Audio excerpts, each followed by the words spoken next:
Hi, Dave Searles here from Jones & Horan Auction Company in Goffstown, New Hampshire, with one of the great finds of recent decades that we're going to be offering in our May sale in 2014.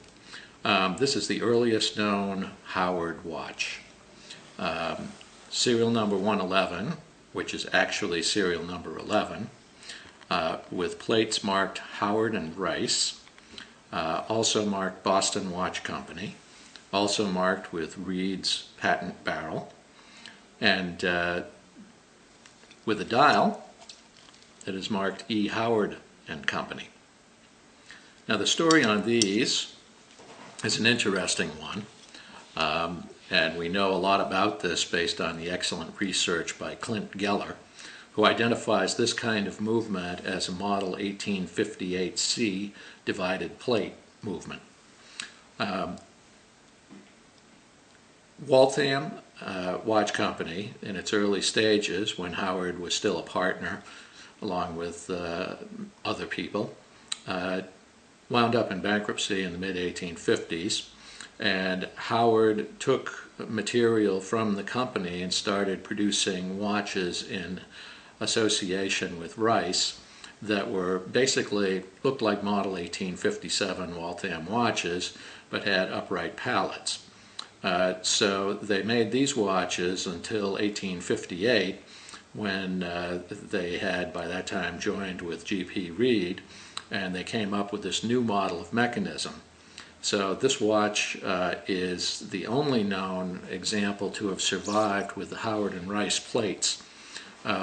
What was the theory before was that serial number 132 was the earliest known Howard watch, and it was signed E. Howard Watch Company, and they knew that there had been Howard and Rice marked watches, but because some of them had been taken apart and provided with new plates for the E. Howard and Company, which show up at later serial numbers of the E. Howard Company, they assumed that that's what happened to the prior 31 watches.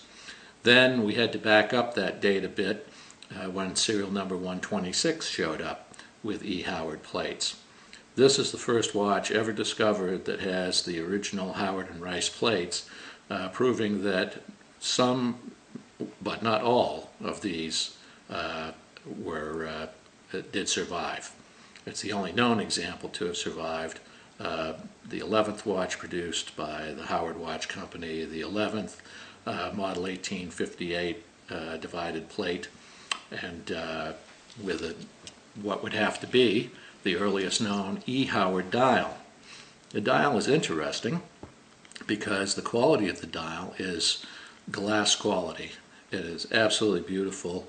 Surface, the graphic rendering is just beautiful. The signature, while resembling some later script signatures, actually has colons in place of periods that are kind of a nice decorative effect that set it apart.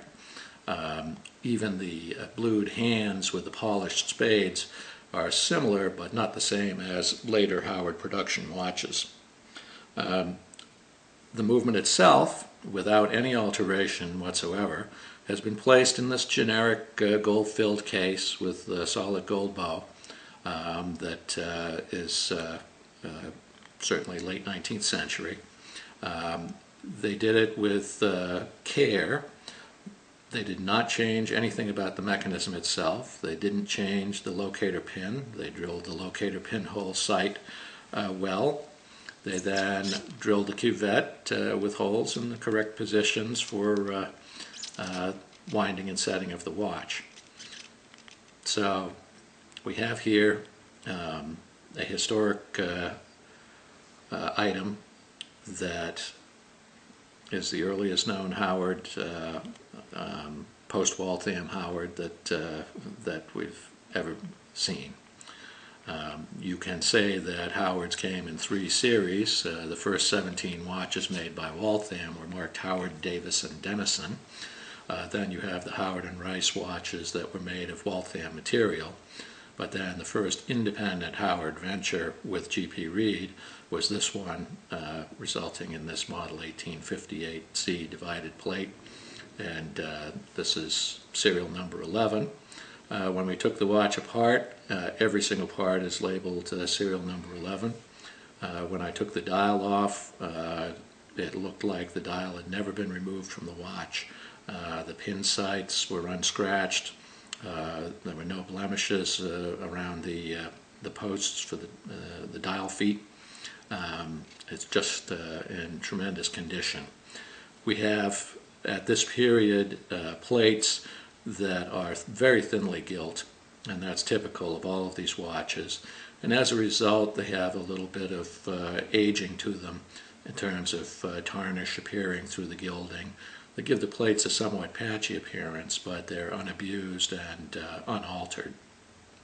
So we have a terrific historic example that might have been in a case at one time. It might never have been cased and then placed in this case to protect it. Nobody will ever know the truth of that unless we can find some documentation somewhere of this specific watch, but that's most doubtful. We have an estimate range of $15,000 to $30,000 on this movement.